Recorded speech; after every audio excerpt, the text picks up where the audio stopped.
Today I am going to explain the dialectics and their polarizations, behavior of the dialectics, polar and non-polar dialectics, electrical susceptibility, relation between dielectric constant and electrical susceptibility.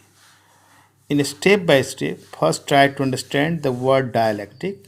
Dialectic, it is an insulator in which it does not allow the flow of charges through it, but permits them to exert electrostatic force on one another through it. For example, glass, wax, water, air, wool, plastic. Behaviors of conductors. It is a conductor. The external field E0 moves the free charge carrier inducing field E inducing in the opposite to the external electric field E0. The process continues when induced electric field is equal and opposite to the external electric field. So net electric field in a conductor is 0. Behaviors of the dialectics. In dialectics, by applying external field E0, we get induced dipole moment, and here external electric field is not equal to the induced electric field, so electric field reduces but not 0. Dialectics classified in two categories. One is polar dialectics, another is what? Non-polar dialectics. Polar dialectics, those dialectics in which center of mass of positive charge does not coincide with center of mass of the negative charge is called polar dialectics. For example, HCl, NH3, CH3, OH. Non-polar dialectics. Those molecules in which center of mass of positive charge coincides with center of mass of the negative charge is called non-polar dialectics. For example, H2, N2, O2, CO2. Polarization. Next topic is here. Polarization of a non-polar dialectics and polar dialectics in an external electric field. When an external field E0 applied on polar and non-polar molecules, then we find that the dipole moment of different molecules tend to align to the field whenever external electric field is not equal to 0. As a result, not net dipole moment in the direction of the field. Polarization depends on relative value of two opposing energies. First one, the potential energy of the dipole in the external field, which tends to align the dipole with the field. Second one, thermal energy of agitation, which tends to randomize the alignment of the dipole. In presence of an external electric field, polar and non-polar dialectics develop a net dipole moment called polarization of the dialectics. Next one, polarizing density. In an external electric field, the induced dipole moment developed per unit volume of dielectrics is called polarizing density.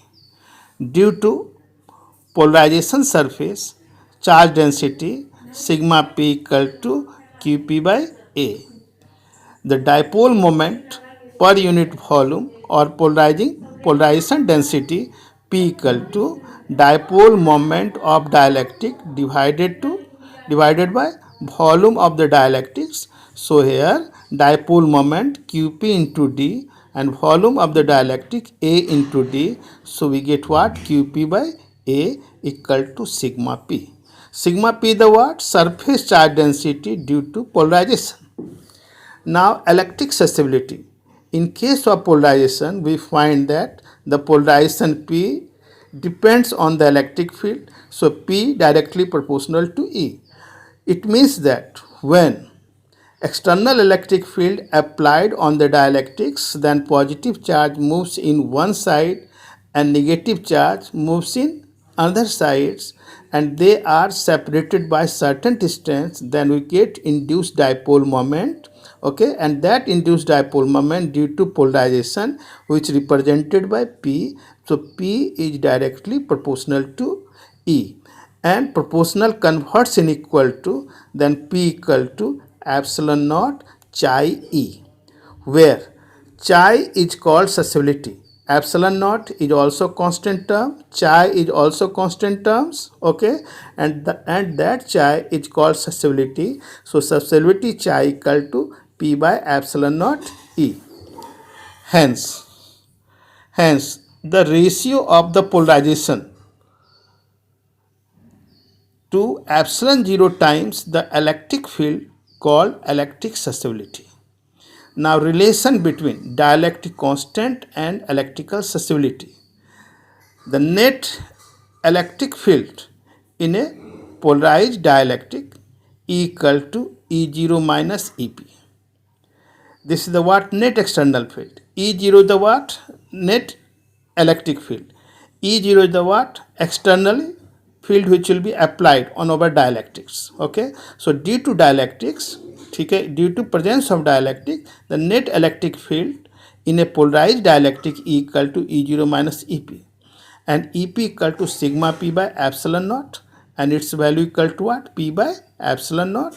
So E equal to E0 minus P by epsilon naught equal to E0. In place of P, we write here what? Epsilon naught chi E. To E0 minus epsilon naught chi E by epsilon naught.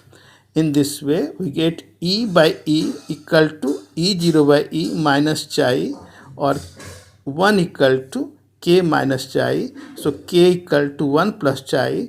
This is the relation between dielectric constant and electrical susceptibility.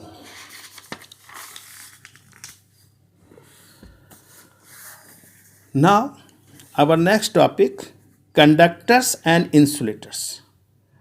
Conductors, those substances which allow large scale physical movement of electric charges through them when an external field applied.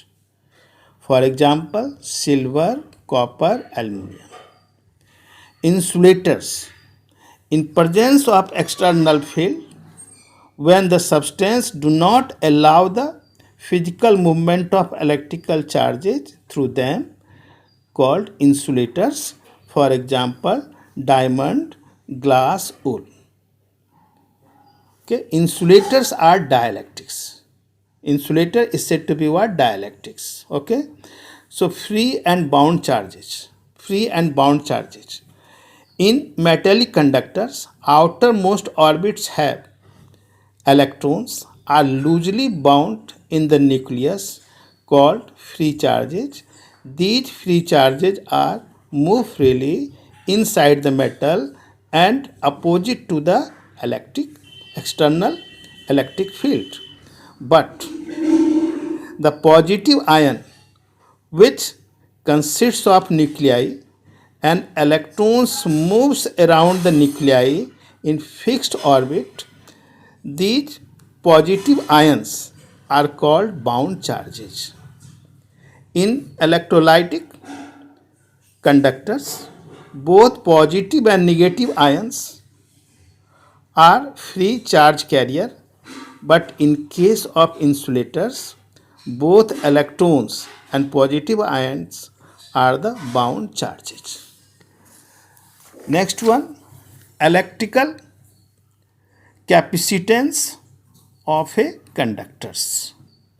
The electrical capacitance of a conductor is the measure of its ability to hold electric charge. When we give some charge on insulated conductor, then it acquires certain potentials. If we increase the charge on a conductor, potential also increases.